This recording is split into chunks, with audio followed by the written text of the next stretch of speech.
The death toll in the ongoing conflict with Hamas has crossed over 1,000, with nearly 700 killed in Israel and 400 killed in Gaza. Bilateral talks are underway between Prime Minister Narendra Modi and Tanzanian President Samia Suluhu Hassan in New Delhi. In Sikkim, death toll from flash floods has gone up to 34, including 10 army personnel.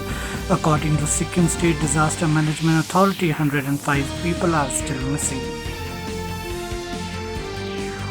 Defence Minister Rajnath Singh would embark on Italy and France visit from today.